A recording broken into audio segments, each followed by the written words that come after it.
Good morning, Errol, and good morning, Ola. Thank you for joining me, and I see that Kirk has also joined. It is a beautiful Wednesday morning. This will be our inaugural Keys to Success for Emerging Leaders at the Dutch Mentor. So thank you for being, so to speak, the guinea pigs today to be on first. But I know for a fact that, we all have go-to people. And from the moment I met Errol at the Jacobi Medical Center, and from the moment I met Ola at a place somewhere in, I believe it was in North Carolina, we'll leave the details out of it. I knew that I was working with two very special people, and it starts with both of your smiles are just phenomenal. The energy that comes off you, and it has been absolutely a pleasure of working with both of you for the last several years, as you are truly embody the sense, the essence of being emerging leaders. So at the Dutch Mentor, we are focusing on working with emerging leaders, where I believe that the largest gap in the industry today is where we have highly technical skilled people, doctors, nurses, administrators, anybody in really any field of tech where the technical skill is really the foreground and the measure of high performance, going into a leadership role, but not necessarily have the skills, knowledge, and abilities to succeed. And folks who end up being very frustrated, they falter, or they never really reach their potential. And so that is the gap. The solution to that is to build a community of emerging leaders and provide them with the skills, knowledge, and abilities. But to get there, I think it is really important that we have some storytelling of folks who have been there and done that. They have gone out and got the education. They have made the transitions from technical skilled roles into leadership roles, and have felt the pain along the way. So what I would like to do is open it up by just asking you to introduce yourself, Ola, and then Errol, since ladies will go first in this world, and then we'll do some Q&A after that. Thank you for being here this morning. Go ahead, Ola. Well, good morning, everyone. Happy to be here. Let's see. I love when people say introduce yourself, because what do you want to know? It was a little journey map of a little journey map. Yes. Okay, so paint us a painting of yourself. I'll skip how we met. There you go. So I'm living in Brooklyn, New York right now, working for a very large healthcare company in Quest Diagnostics. My roadmap from a career standpoint was very weird. I started out as a personal assistant in operations. I really worked 3 jobs my entire life. Skipped over there to Enterprise Rent-A-Car, where I was a part of their what is it called? It's a mentoring program, and a program where that's kind of where I started to learn business, how to read a profit and loss statement, how to, run day-to-day operations. And then after Enterprise, I went to Regis, and I worked at Regis for 9 years. And that Regis, it's so interesting. When I was working at Regis, people would ask me, what is that? And I would say, hey, have you heard of WeWork? And they're like, oh yeah, WeWork. And I'm like, yeah, Regis has been doing it for 25 years before WeWork. So in commercial office space, I ran centers there and was an operations director there. And after meeting Walter, decided to veer off into a completely different path and joined a healthcare company. So the one thing that I would say is the link in all of the jobs that I've worked is I've been very focused on operations and people development. Those two things that have been in every aspect of every job that I've worked, regardless of the industry. So I'm still doing that now, and it's still a passion of mine, and will be a passion of mine, as long as I'm working. Excellent. So interesting enough, along with your personal journey of progressing from one company to the next, or one position to the next, obviously there's an educational track there too. We're going to come back to that in a few minutes, because it is important to, in part of development, to have some, structured education, as well as making some critical decisions to take a left or right hand turn on your journey. And we'll all have big dreams. we need to have those experiences in order to be able to get to that big dream, right? It's taking those little steps to the end goal. So we'll certainly come back to that in a second, Ola. Thank you.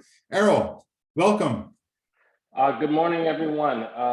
I got to say, like, you know, Ola, it's good to hear that you're in Brooklyn. I'm always in Brooklyn.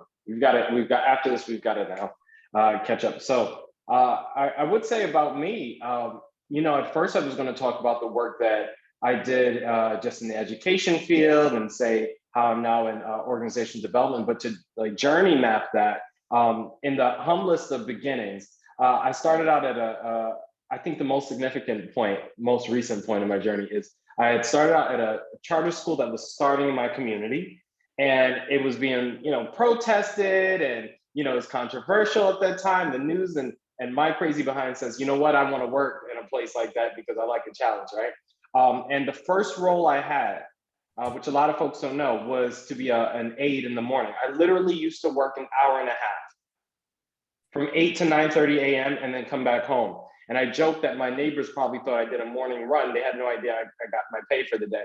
And so I embraced this philosophy that, you know, and it's all about, I guess we'll speak about it later, but it's all about having a vision for yourself. And I had one of the leaders come to me and say, hey, Errol, I know you're hired for an hour and a half. I want to let you know that there's really no room for growth here. I was like, wait, I can't believe somebody's telling me that. You're hired to do what we asked you to do, and that's it. And in my head, I was like, oh, well, out loud, I said, okay, yeah, sure, I understand. But in my head, I had a broader vision, had no idea what the end result would be.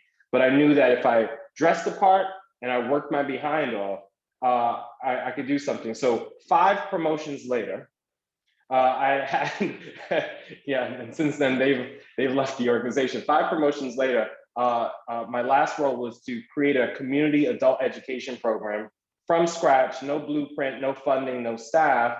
And I launched that to much success, parted ways with the organization, and then took on entrepreneurial endeavors to really support organizations and teams with you know, infrastructure and team development. And that's been my passion since. So, you know, we'll touch on this later, but it takes a lot of having a clear vision for yourself. It takes grit and an ability to silence the noise, the noise outside, and most importantly, the strongest noise, the loudest noise, the noise inside. So I would say that's my journey map. And I met Walter along the way. Okay, there you go. And you still regret that meeting, I suppose.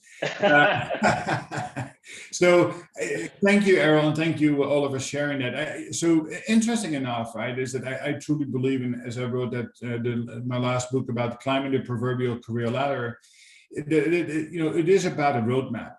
And it is about, as you grow up, right, you're influenced by the people around you. That is both culturally based as well as experimental based, right? It all depends on who you grow up to next, who you looked up to as your brothers or sisters, or mom and dad, or the people in the community. It is that's the way how you end up forming a big dream for yourself. So what I would like to just kind of get an understanding on from both of you is that, what is your big dream, and how has that changed over time? Because I think the relevance to the big dream is, of course, you have to take small steps every day to get closer to that dream. On the end of it, you know, not necessarily at this point in time, but we'll talk about the true keys to your success along that journey, right?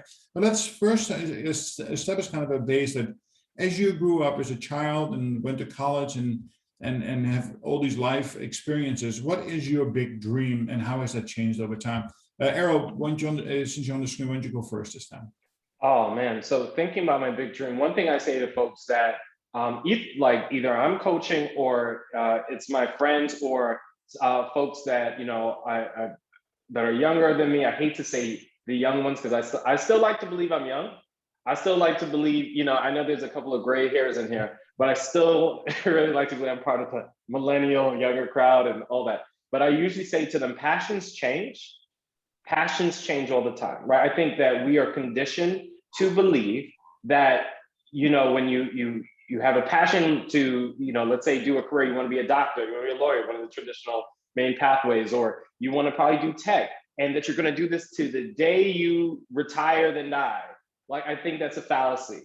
Okay, so your passions change. So when I was early teen, I was saying I wanted to become a microbiologist. Terrible in math, terrible in science, right? But I still embraced that dream. Then when I, tiptoed in a little bit later in the teens, I say I'm going to go into healthcare administration. That's where I met Walter. Healthcare administration is going to be my thing. I don't know where in that, but I know I'll find my way. And I had a legit passion for that, and my dream started expanding. But it shifted, and I had to be okay with that. And I said, it's totally fine. So now I think where I'm at in a place is I realize that regardless of if I'm developing a team, if I am working on a strategic plan, if I'm supporting another entrepreneur, it all boils down to this large dream. And the dream is to help folks be stronger in executing a clear vision and mission, whatever it is, as long as it helps the greater good. I can take my tools and my talents, sit at the table with them, show them what I know, brainstorm with them to have a clearer pathway. So that can take the form of consulting for career strategy, consulting for organization strategy, whatever it is. That's my overall dream. And I know it sounds cliche, y'all, but it's really that, and that's the thread or the theme or the spectrum that I just live on for my life. And I'm totally okay with my passion changing, but in my core, I know why I'm doing it. Yeah, and I think that's why it is so very important that you really start writing down what is my mission in life, right?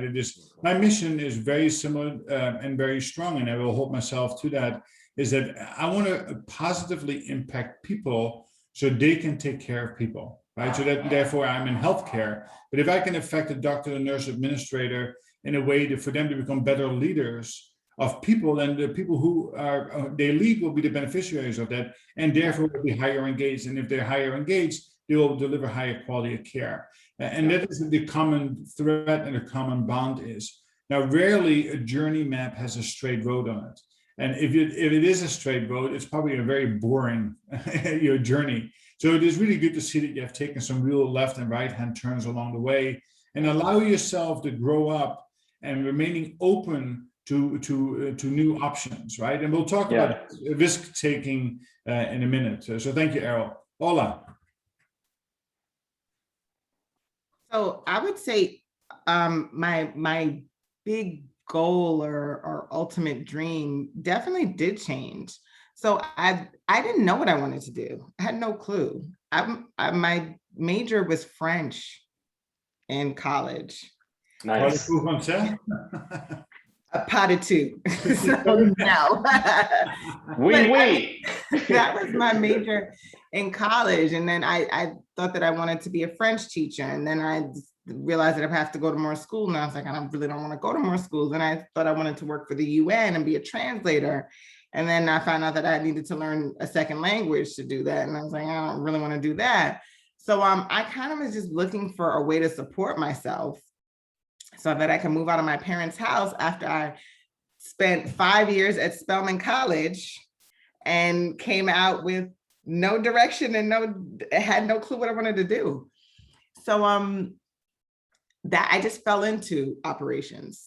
And then I fell into a role where I was teaching people and training new hires. And that's what I started to see that I really love to do. I really loved working with people, training them on something, answering their questions, watching them develop, helping them decide what they wanted to do next. And so when I was working at Regis, I did a lot of that as a operations director. I was very involved. I created training content for them. And I really loved doing it. But there was no room for growth. I was kind of just stuck in one spot. And I actually pitched my promotion to my boss. I was like, this is the position you need to create for me so that I can help you guys be better. And while I was at Regis, they did this weird downsize thing where they combined a bunch of roles and made people who were not ready to be in leadership positions be in leadership positions just because it made sense from a financial standpoint for the company. And when they did that, I realized how ridiculous it was and how ill-prepared their team was to be affected. And so I decided, I said, you know what? I'm going to go to business school and I'm going to create my own consulting company where I go and talk to businesses about how they need to better prepare their teams and how to get the best value out of their most precious resource, which is the people who work for them. And while I was in school, I realized I don't have that entrepreneurial spirit. Now, I really love training and developing, and I have a bunch of great ideas, but the risk taking and the fortitude that it takes to be an entrepreneur, I have to be realistic with myself. I just don't, I don't lean that way, right? And in school, I took a course called entrepreneurship, and that's where I learned about entrepreneurship. And that's why I realized that's something that I was doing at Regis. And it's something that at Quest right now I'm trying to do, which is you create programs, but with the foundation of having that, steady job but you do it within a company. And so it gives me the opportunity to still pitch ideas, still be in that training and development area, still be affecting people and helping them grow, with also being able to, kind of start things on my own within a company, within a more structured environment. So that's where I landed, but based off of trial and error, because I really didn't know what I wanted to do. I had to do things and then figure it out. But now I realize, and because I've done it in different industries, that's my ultimate goal is I want to be the person who helps you get to where you need to go. I want to be able to train and help you develop your best self and figure out what your goals are and help you get to those goals. But I also realize I want to do that in a more structured environment. So, thank you for that. So it's clear and evident from both of you, and I've seen it, many times around me. So the big dream is not always the end destination, right? It is a goal that you set for yourself that can be short-term, right? It could be a 6 months, year, 3 years, 5 years. And you need to allow yourself to shift as the current flows. And that could be highly influenced by an external pressures like COVID or, the pandemic over the last year and a half, where certainly people were influenced in a positive and negative way to change career paths or take other type of risk. So before we take the conversation on taking calculated risk, which really has a lot to do about your own, situation. It has to do with finance, it has to do with family, it has to do with, where you live and what it is that you want to do. Talk a little bit about, why did you decide to go get your MBA versus any other degree, and what have you received out of that? What growth factors and your network and other things have been very positive coming out of that opportunity? I could go. Ola, do you want to go first? Yeah, sure. I'll talk. I kind of just touched on that a little bit. So I decided to get my MBA because I thought I wanted to start my own company. Yeah. And you have to do that, right? You have to get a business degree to start your own company. But like I said, while I was in the program, I found out that that's not really something that I don't have the entrepreneurial spirit in that sense for me to do that. But I did find another way to do what I wanted to do, right?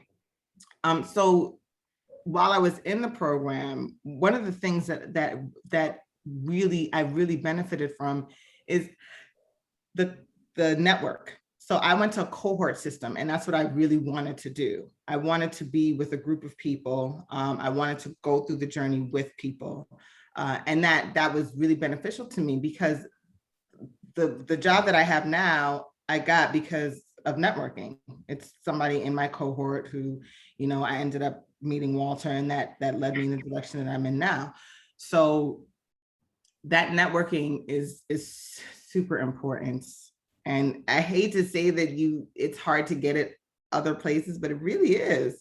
It really is hard to get that type of connection and that type of network just from going to, networking events and meeting people. It's not the same, right? So because you have a shared experience. And then the school that I went to, Baruch, it's a very diverse group of people that ended up in my cohort. And that's one of the reasons why I chose Baruch. It's known for its diverse student body. So I ended up meeting people in multiple different industries in that cohort that have helped me, kind of tease out things that I want to do now. So that network has been really, really, really positive. Anytime I get a chance to talk about Baruch and how it's changed my career and how it's changed my, my life in general, I talk about it. You'll see me on Baruch's website talking about how much they changed my life, because they did. And anytime they call me up and they say, hey, do you want to talk about, Baruch? I'm like, yeah, sure, because they absolutely did. So that network, that connection to people, that is still bearing fruit now, is what it was my biggest takeaway from business school. And then as a smaller, which you also need, but I felt valuable, but not as valuable as that network, is how to speak business.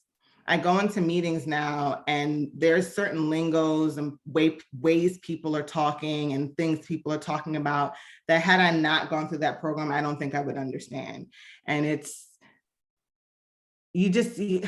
I hate to say you have to do it to learn, but you kind of do have to do it to learn. Yeah, so thank you for sharing that. I do agree strongly that the cohort learning is very, very powerful. I too went to a Lubbock School of Business for Pace University down on Wall Street. We went to a cohort, a very nice, diverse group.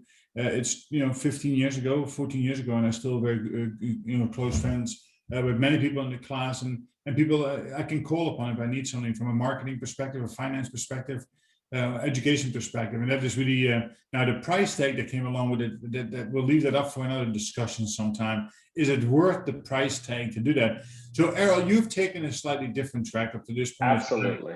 Tell us about that, because I think it's a very interesting journey and decision matrix as well. Well, Walter, before you said it, I said maybe I'm on the wrong video podcast or session. I said, because I'm totally about to break the rules.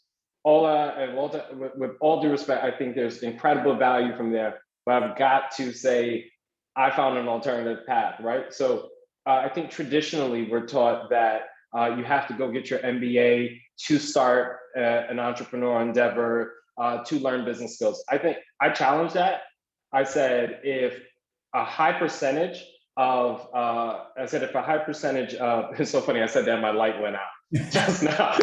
And I'm like, I don't care, light, I'm gonna keep talking. But a high percentage of founders and CEOs don't have their MBAs, right? And so the folks under them do, and there's respect to those pathways because they built the infrastructure, but it's not designed for everyone. I went for my MBA, I applied, and then I backed up from it. And I said, do I really need this? Especially considering the price tag, and when folks said, and Ola, you said it, it's like, folks said, well, you need it for the network.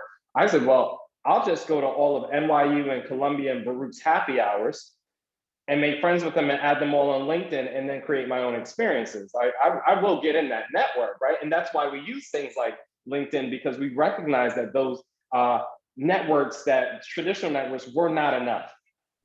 And so that's why these tools not only had a place to enter our mainstream, but also thrive and expand. So what I've done is I literally said, what is the path that I want to take? Like, what is my end goal destination? My destination is I want to launch this business. Then what do I need? So the first thing is I needed a mentor, and Walter's one of my mentors as well. And I said, it's like a gaps analysis. What don't I have? And I literally said, what are the things I'm really great at and what are the things I don't have? And I created a solid plan that could be measured, right, for 1, 2, and 3 years of how I was going to fill in those gaps. And I brought in my mentors with that as well. And sometimes my mentors, like Walter would tell you, he sat down with me and said, Errol, you need your MBA and this and this. And I'm like, So I'm not going to do that, right? Because you have to know your own path. And I said, but there's great respect for it. I'm going to consider it. And you have to make the best decision for you. So when I started, I think I have, I've got about 2 or 3 entrepreneurial pursuits that are running successfully. And I look back at that and I said, okay, when I didn't understand finance and budgeting, I took an online course. I sat down with people that knew it. I said, teach me what you know, right? Because I knew my strength was being a visionary and creating strategy, right? So it's filling in the gap. So for those that are listening, that think, well, how am I going to get the money to, pay for this degree? Or when I do get the money, how am I going to pay it back? Okay. Or folks that are thinking, well, you know what, I've got this and this going on. I've got, I have a kid, I have family that I have to take care of. I've got, maybe it's a personal issue that you're dealing with, and you're like, well, I don't have the time to pursue the traditional pathway. However, I have the passion. Mm-hmm. However, I have these other essential skill sets. There is a path for those folks. And so I think it just takes having a clear vision, being extremely clear about what talents you have and what you don't have, and then building that network around you, whether through LinkedIn, whether it's through family and friends, and just you got to be vocal and say, hey, who knows? Send a mass email. Hey, who knows this area? And you'd be surprised how quick God, the universe, or the way of things floods to your aid to support and fill in those gaps. And I think those are the qualities when we look at our, the top CEOs across the nation, across the world, they've done similar things. So that's the pathway I've mostly aligned to. And don't get me wrong, you might hear in 5 years I get my MBA, but if I got it, it's because I truly found, probably there was a specific course or something that I said I needed. Yeah, no, listen, I wholeheartedly support the fact that there are alternative ways of doing things. I convinced my father that too when I was 18 years old. I moved to America. I said, listen, I'm going to do it my way. He said, does that mean the hard way? I said, no, but Dad, said, there are many roads that lead to Rome. I choose my own pathway, even though it was difficult at times. I learned so much along the way, right? So I have a real life MBA, and then I happen to go back to a structured program. I got my MBA. So I applaud your what you are doing. And I think the key words you used, Errol, is the fact that you hold yourself accountable, you measure your progress, you are pragmatic about your approach, and if things don't work, you step away from it and you try something else again. Now, so that leads to, and again, on the opposite side for Ola, you're taking a more structured approach to it because you don't feel necessarily that you have the entrepreneurial spirit to do that. A lot of that has to do with risk, right? So, and I can certainly identify that for myself. So let's talk a little bit about taking risk along the way as an emerging leader to get into the roles that you want to have that leads to your big dream, even if that big dream changes over time. Talk a little bit about risk mitigation as an early careerist and emerging leader. Ola? So I'm glad we're talking about that because I tend to be a little bit risk adverse, which is why I took the path that I took. So it's so interesting because you have two people that are kind of like on the opposite ends of the spectrum when it comes to that, but have still found success, the way that it was meant for them to find success. So I consider, like I said, I've worked at 3 companies my whole life. So I'm not a big risk taker when it comes to like changing my career path, I would say. But when it comes to risk, you have to decide what you're comfortable with and what you can support in your life. So for instance, I would not take the risk of starting a company because I know that that's not something that I don't have the passion for, and B, I don't in my current state, I don't think I could risk financially, right? But going to business school while working full time, while being a single mom was a risk. And that risk was in my connection to my son. So I had a goal and I decided that risking that, talking to him about it, letting him understand why mom was doing this, why you would see her once a week, basically for the next 2 years. Having him understand that the end goal was to be able to do more for him and more for myself. That was a risk. So when you're thinking about risk, a lot of people think financial, but there are so many other risk factors when you're making a change in a career or starting a business or whatever it is you're choosing to do in your life. Yeah. Risk averse for me, definitely financial risk was a big no-no for me. Yeah. Thank you for sharing that. And the reason why I have both of you on is that you bring great energy, but also you have a diverse path, right? It is that you're not one and the same. It is you clearly have different ways of looking at the world. Even as a male and a female, you have a different way of looking at it, and from different experience and background. For me too, I've always had that entrepreneurial spirit, but I never could take that risk because, listen, on the end of the day, I have 5 kids. I have a mortgage to pay and send kids to send to college. But when the opportunity arises, and for me that was recently, I took the bull by the horn and said, listen, now is the time to do that. While I promised my wife to continue to look, maybe not very hard, look for that next opportunity, right? So it is really important to continue to be honest to yourself, right? And if you are afraid of it because of financial reasons, then just don't accept that on its own. Really understand why that is and explore that to the best of your ability. And being an entrepreneur does not need to be having your own company. You can be very entrepreneurial as a leader inside of a company, which is what I have done for the better part of my career.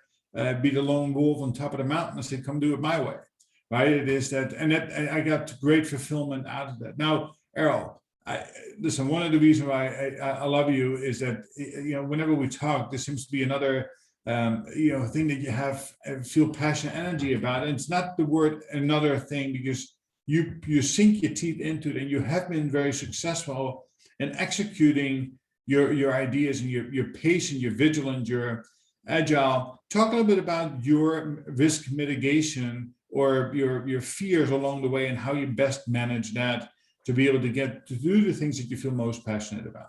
Yeah, so I'm happy to. I do want to say that you, Walter, and Ola being an entrepreneur, and even like the pathways that you said, like there's different aspects to the term risk, right? And so like even listening to and hearing Ola say, taking that chance of building and professionally developing yourself and personally developing yourself, while also having the responsibility of an entire life depending on you. That's not easy, because that part does not stop. I don't have kids for that reason, right? Where it's like, I will crack. I just know that's not me. That's not in my DNA. I couldn't do it. I don't even have a pet. Okay, for that reason, I just cannot have another factor in this situation. So God bless you all for your pathways. So, knowing that is powerful, right? Yeah. Knowing that is powerful. Yeah. Now, I don't know if the next time I'm on here, if I'm on here next year or whatever, you see a kid running around and say, Errol, I thought you said, look, I've got my MBA now, I've got this kid. I'm just like, I'm allowed to change my mind. Okay, so I will say this about risk. Now, when you say, okay, I started thinking about the analogy of an egg, right? So when a chicken lays an egg, that egg itself, like what's in there is that yolk. And that yolk is going to develop until it becomes a chicken. Now the shell that whole encasing is needed to help that chicken survive from being an elk to that little, I was going to call them the peeps, that we see around Easter, right? The baby chicken. So you see that egg it's its comfort zone, and it's designed to help it thrive. But there comes a point when that comfort zone begins to kill the chicken and stifle it, and the chicken doesn't even realize what's going on, but it realizes that things are getting tighter. It realizes that it can no longer move as flexible as it wants, and it has some type of feeling inside that's telling it to go to another side. Now, remember that you can't see through an eggshell, right? You can't see it. It's not transparent. You cannot see through it. So the chicken, only hearing the rhythms and the sounds and the vibrations around it, has to come to a point where it starts to take the risk of destroying the one thing that once protected in order to get to the other side, in order to grow, in order to thrive. It doesn't have a clear pathway. It just has an internal desire, internal feeling, something that wakes it up in the middle of the night, something that makes it go, huh? Something that makes it go, I never thought of this way, or I'm feeling something, and it starts to destroy the comfort zone. And so for us as emerging leaders and leaders in the field, or just folks that might have an idea or inkling to want more, you have to be willing to carve out on a piece of paper and say, what is my comfort zone? What am I most comfortable with? What has, and it could be something that is paying your bills, right? And giving you that comfort in life. And comfort zones feel good, but they don't match that desire for more. And so I bring that up because when you talk about risk, there are times when fear enters a risk and you say, oh, I don't, fear is healthy, right? It sets boundaries for you. However, you have to say, what am I going to listen to? Am I going to listen to that fear, or I'm going to listen to this vague feeling that says I'm destined for more, I can do more, whether inside my company or outside my company? And that's been the thing that's guided me. That's been my North Star, and saying to myself, okay, look, here are my talents. Here's what I'm good at. Here's what I'm not good at, the gaps analysis, and saying, what do I want? And what am I willing to risk and take? Now, I'll tell you this, in 10, 15 years, I'm probably not going to do the entrepreneurial spend, because as Ola had said too, it is that I think sometimes entrepreneurs, it could be a little bit overrated, right? People think it's the glitz and glam. It's a lot of lonely nights. It's a lot of looking at your budget sheets, your finances, and saying, whoa. It's a lot of saying no to hanging out. It's lonely if you don't find your network in your crowd. It takes a lot of perseverance. So when I look at the different businesses that I've invested my time with, or whether starting my own or helping somebody build theirs, I always look at that risk and say, like, okay, at this point in my life, I can do this. I'm willing to do this. But I know that once another being enters this picture, whether a child or maybe it's maybe just aging, right? Because that's real as human beings. I realize that I'm not going to take as much risk in this area. Maybe I'll take more risk as an entrepreneur. Maybe I'll take the risk through somebody else, like a retired boxer, giving coaching and saying, all right, I'm going to help somebody else develop their dream. So in all of my entrepreneurial pursuits, I'll tell you this, I've taken the risk as a young person, as a Black man, as a person with no resources behind me, no network. I've taken that risk and said, what is out one step outside my comfort zone? And as long as I can identify that one step, I'm going to do it. And I'm going to know that no matter what, I will survive it. And I will attach it as part of my destiny. So sometimes we have to destroy our comfort zone to thrive and survive. So very interesting storyline, and storyteller is very powerful. Can I add one dimension to your chicken and the egg? Absolutely. So destroying the comfort zone is really important to get to that point that you need to spread your wings and maybe look at it from a different perspective. Along the way, what would happen if I would crack the shell of the egg and take the chick out and set it free? Elaborate.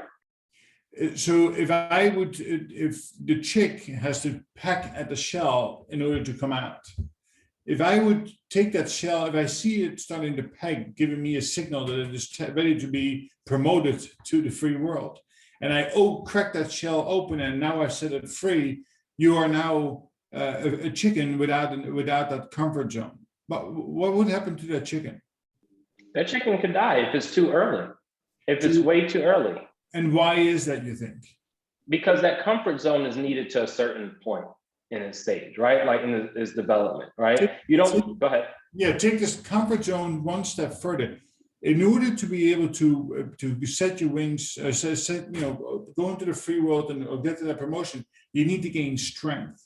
So right. Nature has a way to strengthen that chick by making it take that shell off, So every time it pecks, it stretches the muscles, the wings, it strengthens the body, and it can eat the calcium, the proteins that come out of the shell itself to become. And that's exactly my point in leadership, right? We take these highly talented technical people, doctors, nurses, administrators, X-ray technicians, you name it, phlebotomists, and we promote them because they were really good technicians. They were good chicks in a comfort zone in the area that they know about. And then we take that shell off for them, we promote them, and then we don't support them. And that is the thing that it causes great frustration on my part. And I think you laid it out very well in your storytelling, that it is really important to have these true experiences along the way and that struggle to struggle is perfectly fine, right? It is really, you should have peers, coaches, and other support teams around you, your network around you, to allow you to experience and allow you to struggle without allowing you to dive, right? And that's an extreme case of that. Right. And to that point, Walter, that's what's important about allowing people to come out of their comfort zone when they are ready to do that. Because chick egg is a good one, but sometimes you don't need to come out of your comfort zone. Like you can look at somebody and they can be, and I'll use the phlebotomist example, the most fantastic phlebotomist you have. They are the best sick, all their patients love them. They're super reliable. And you look at that person, you say, okay, I want this person to be my next team leader. That person doesn't want to be a team leader. Yeah. And they might not be prepared to be a team leader, and they might not have the skill set or even want to develop the skill set that'll make them a team leader, because they just want to be the best pheblostomist that you have. Yeah, and it is perfect. Have to be able to recognize that as well. Maybe they don't need to be out of that zone. Maybe that is their ceiling, and they're happy with that. Yeah, and I would even challenge the phlebotomist or whoever's in a role where they're really comfortable with, right? I'd always challenge them on a path of just, as you said, being the best. And I think even when you say being the best is what you want to do, if this makes you happy, well, I want to infuse more of that. And that might be one thing that's outside of your comfort. So take that training, right? Refine your skill, package it, co-develop the people around you, be a resource for your organization. Always see, so that might not be breaking the shell, but it's preserving the shell. Whatever it is that's going to help you survive at whatever stage, right? And I think my analogy is really for the folks that say that they're feeling unfulfilled, right? And so if you're feeling unfulfilled, I say, and we talk about risk, I say challenge yourself. Challenge yourself to take the training. Challenge yourself to introduce, a lot of people have a fear of public speaking. Believe it or not, I do. Right? I talk to crowds of 300-400 people. And then right before, I'm like, right? So I did a TEDx talk last year, right before the pandemic happened. Everybody said, Errol, oh my gosh, you're amazing. If you look at the behind the scenes camera, you see me walk up with confidence talk. I should probably not say this is recorded. And then as soon as I walk off, you just see me like all the after effects. I'm like, oh my God, did this just happen? Like, am I okay? But I knew to myself, I said, I'm gonna, the journey of just being able to speak to a bunch of people started with, believe it or not, me walking up to somebody in the middle of the street, say, hey, how's your day? That's one step out of my comfort zone. And this is a total stranger. Now, whether or not they said, get out of here, because it's New York City, I didn't care. I was gonna say, did you do that in New York? I did it in New York, and that'll give you a grit. But for me, it was, I removed their response as part of a measure of my success. For me, it was, can I do it? Right. Can I do it? And that's the risk. So if whatever it is, if it's public speaking and pathways on personal development, it maybe is training and other things for professional development, whatever it is. Maybe it's balancing your time and your calendar better, whatever. Take that risk, right? To just be better at what you're doing. And if you haven't this desire for more, go for that as well, But Walter, you did say something earlier. You talked about the journey, and you said the left and right turns of the journey.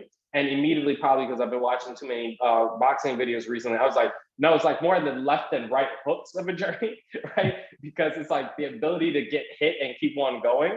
That's been, I don't want to like dovetail and switch the convo, but that's been, I think, an ongoing challenge, just personally for me as, a person that's I don't even want to just relegate it to an entrepreneur, right? A person that's on their journey is that ability to persevere, even when the room is silent, even when nobody's saying, go ahead, you got this, and you just keep getting hit after hit after hit. That ability, I think once you overcome that, once you surpass that, it really is, that's the clearest skies are ahead. But I don't think a lot of folks talk about that part of the journey because it's murky. Yeah, well, 100%. Listen, the word resilience is now. When you talk about the hook, I can make the argument. Listen, the hook is there.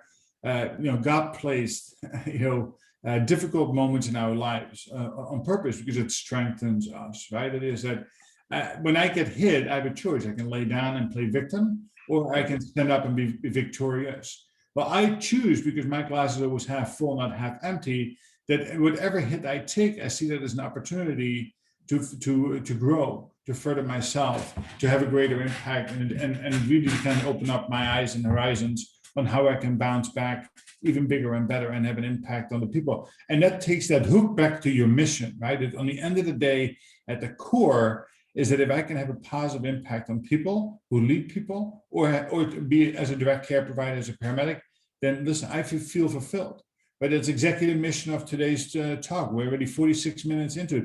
I really hope, as we post this on the webpage and on LinkedIn and other places, that people will listen to any part of it and they take something away from it. If we do that, then we have paid it forward, right? So really good, great stuff, from both of you. Why don't we wrap it up and really bring it together to talk a little bit about your keys to success.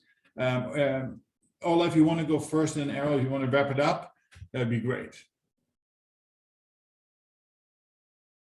Ola, you're on mute. Sorry. That's okay. I had to hit unmute and then it didn't work out so good.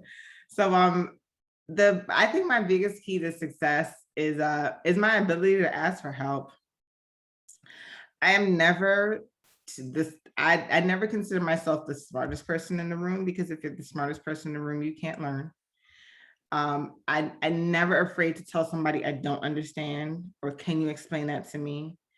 My mom has told me my mom has so many little sayings that I think she's the wisest woman ever. But she told me very frankly, smart people ask questions and stupid people don't.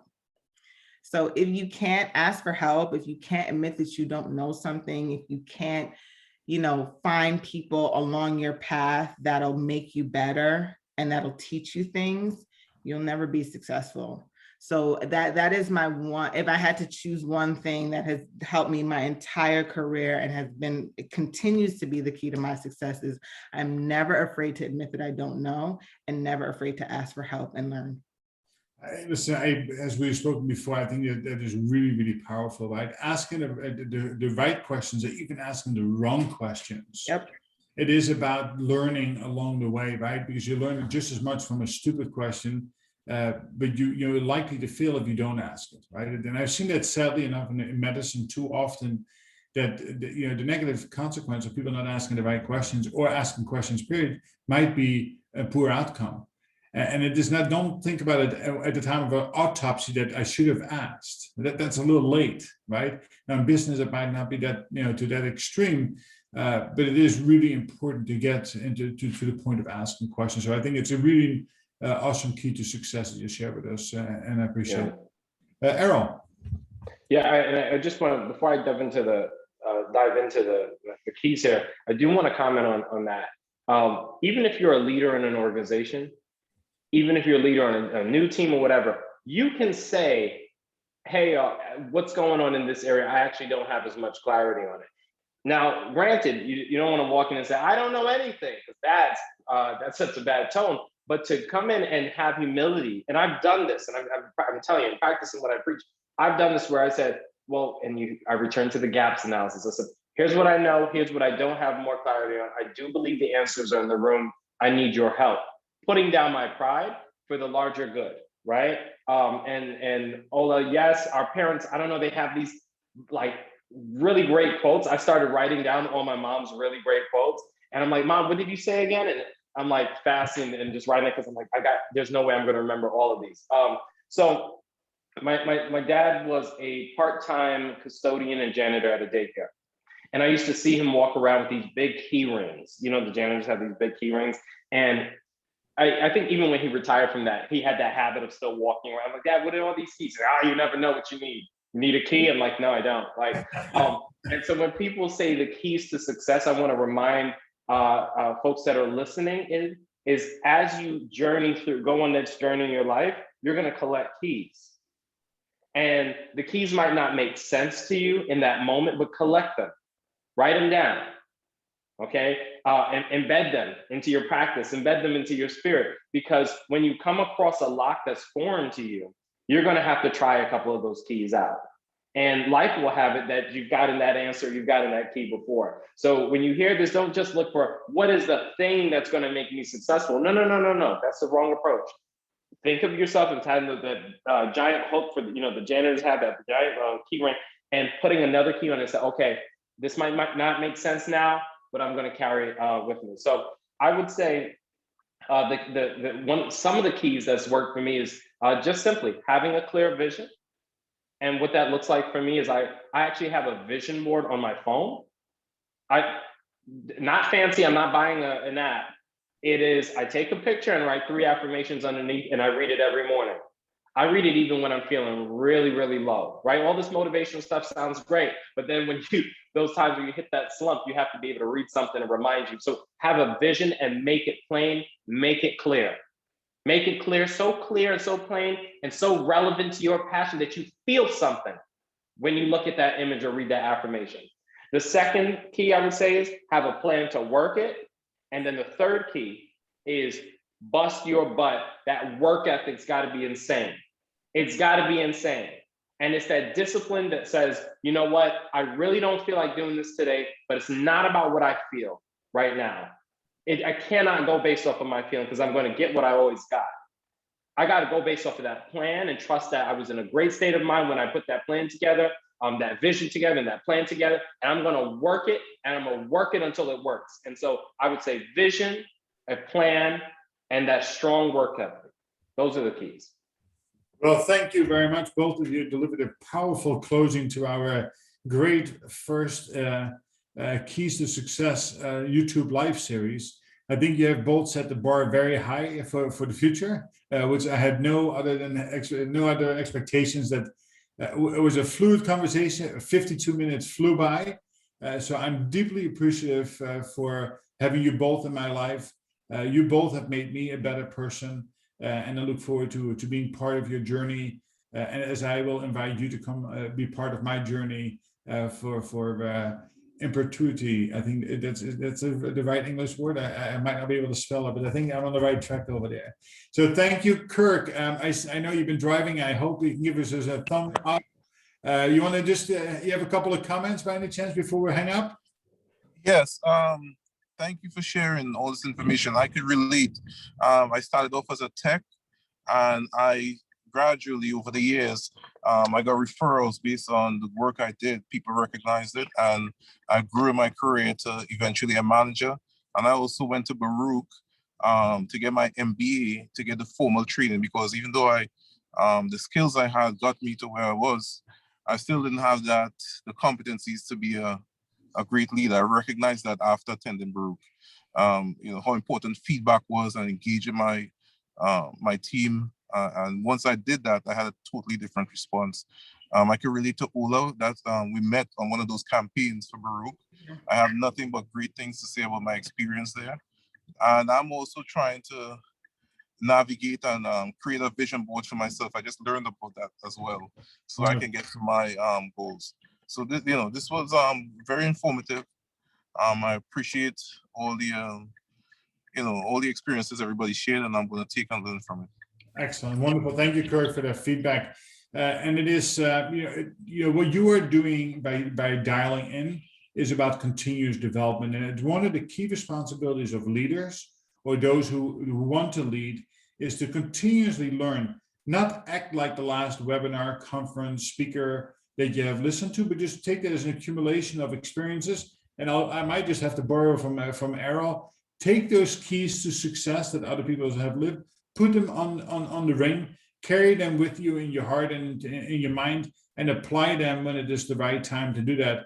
And again, for me, the 4 keys, the 4 principles, I post them in my podcast today. It is about loving those you lead.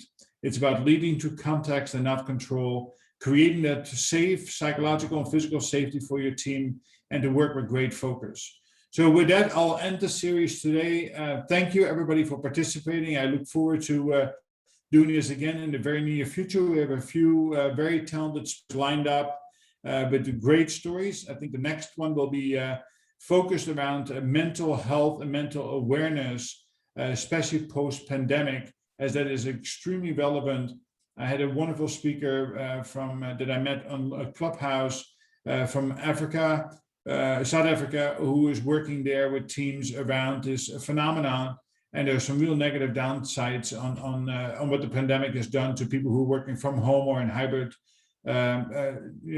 situations that we need to bring to light. So I hope that all of you can join at that point in time.